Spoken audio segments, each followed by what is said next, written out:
ఈరోజు శ్రమలు తెచ్చే సిరుల గురించి వాక్యం చెప్పుకుందామండి. ఒక సండే స్కూల్ టీచర్ని పాపను టీచర్ అడిగిందంట, దేవుడు మనకు ఈ శ్రమలు అనుమతిస్తే అందులో మనకు కలిసి వచ్చే శ్రమలు ఎన్ని అని ఆ పాపను అడిగిందంట. ఆ పాప అందంట 1999 ప్లస్ 100 అందంట. అయితే మనం 1000 శ్రమలు పొందితే 1000 మేలులు దేవుడు మనకిస్తాడని ఆ సండే స్కూల్ పాప చెప్పిందంట.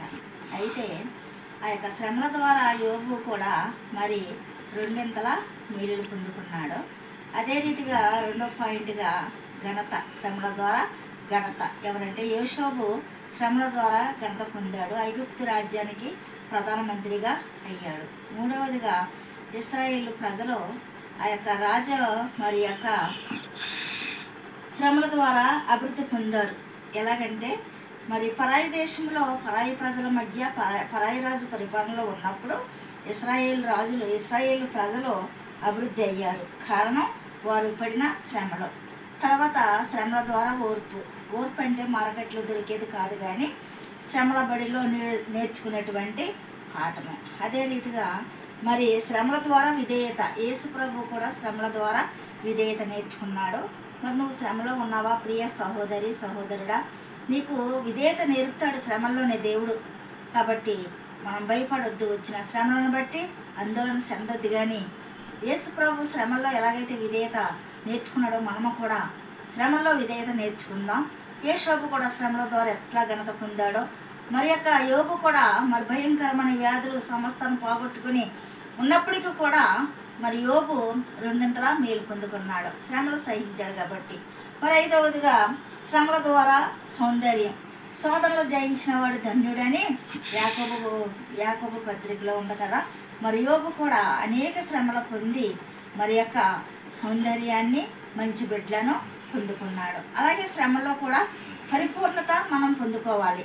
పరిపూర్ణత మనం పొందుకోవాలంటే ఒక్కొక్క మెట్టు మరి శ్రమలో ఎక్కినప్పుడు పరిపూర్ణత వస్తుంది. మరి పరిపూర్ణత పొందుకుంటాము. అసంపూర్ణముగా ఉండి మరి యేసయ్య ఎదుట మనం నిలబడలేము.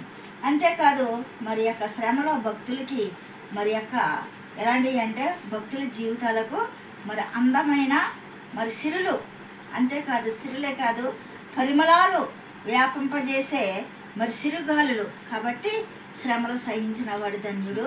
మరి శ్రమలు ఇవరందరూ జయించారు కాబట్టి అందరూ కూడా మేలులు పొందుకున్నారు. కాబట్టి మనము కూడా శ్రమలు వస్తే యేసుప్రభుని వదిలిపెట్టొద్దు, యేసుప్రభుని దూషించొద్దు, ప్రార్థన మానొద్దు, విశ్వాసంలో వెనకకి వెళ్ళొద్దు.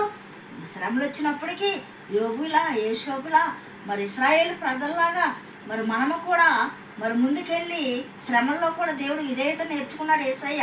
మనము కూడా శ్రమల్లో విధేయత నేర్చుకుందాం. మనము కూడా మరి ముందుకు సాగిపోదాం ప్రార్థన జీవితంలో. అందుకుని కాబట్టి దేవుడు మనకు ఒక శ్రమల బడిలో పాఠం నేర్పుతాడు. ఒక్కొక్కసారి శ్రమలో అనుమతిస్తాడు ఆయన.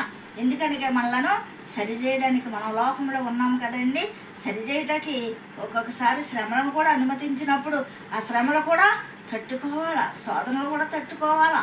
కాబట్టి మనం ఆ రీతిగా ఉంటే మనము కూడా ఈ భక్తులు పొందినటువంటి మేలులు మరి మనము కూడా పొందుతామని ఈ ఒక వాక్యం సెలవిస్తుంది. దేవుడి పరిశుద్ధ వాక్యం దీవించుగాక. ఆమేన్.